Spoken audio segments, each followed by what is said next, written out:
In Matthew 6:22, the lamp of the body is the eye. If therefore your eye is good, your whole body will be full of light.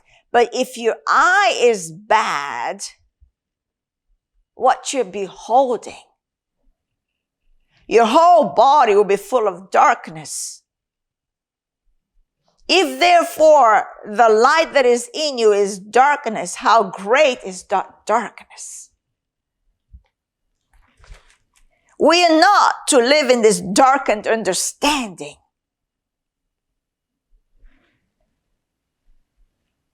Which brings forth an alienation from the life of God. Let's put our eyes back in Ephesians 4. Verse 18 continues from what 17 starts. Not to live as the Gentiles, not to walk in the futility of their minds. And 18 picks it up. Having their understanding darkened, being alienated from the life of God. New mind for a new life. Through the mind of Christ, you're one with God. But through the carnal mind that is an imitator of the Gentile mindset, which is futile, you are an alien to the very life of God. Put your eyes back on it. Verse 18, having their understanding darkened, being alienated from the life of God because of the ignorance that is in them, because of the blindness of their heart. He's telling us, the Christians, not to walk this way. Not to walk this way. So much worldliness is in our midst as Christians. So much worldliness. Social media has brought forth such deception in one's life that we are judging someone's life on the basis of the pretense that they're posing for. Comparing our own life that is of God to the cheapness of an imitation and hypocrisy. Get out of it. Get out of it. Come in the mirror of the Word of God and find your true identity, that the very life of God lives in you. And now you have a responsibility to renew your mind so you not alienate yourself through dullness of understanding from the life of God. Living as mere men.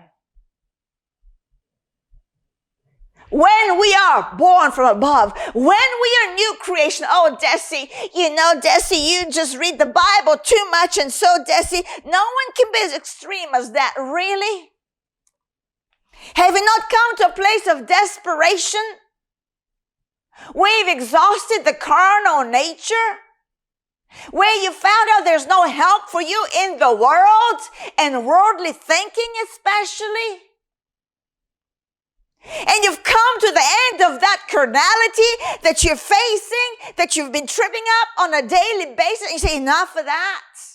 I am of God. I am a child of God, and there's only one way for me to walk this life of God. It is through mind renewal.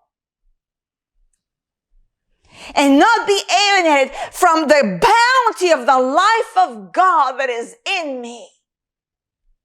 And not be alienated from the blessing of the life of God, the provision of the life of God, the mercy of the life of God, the joy of the life of God.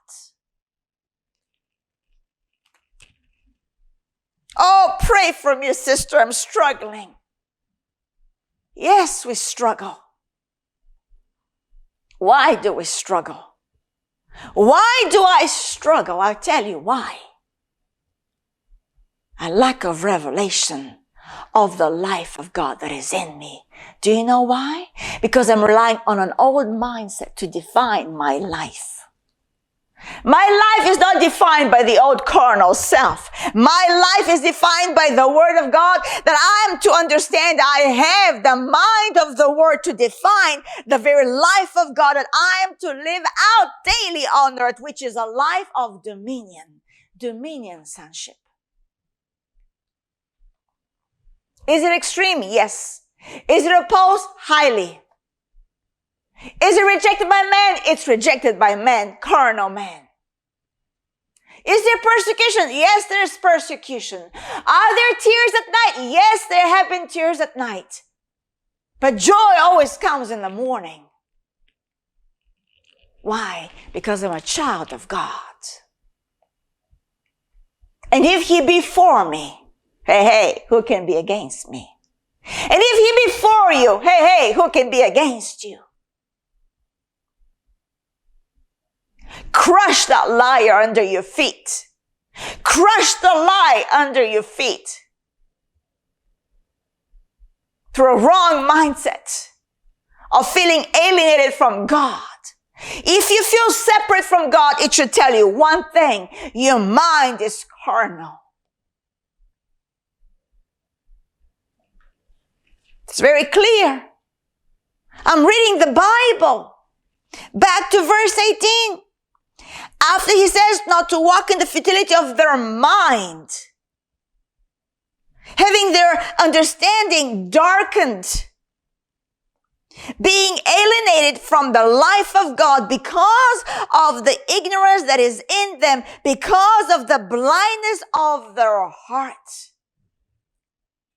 refusing to put their eyes on light, refusing to put their eyes on the truth of the Word of God.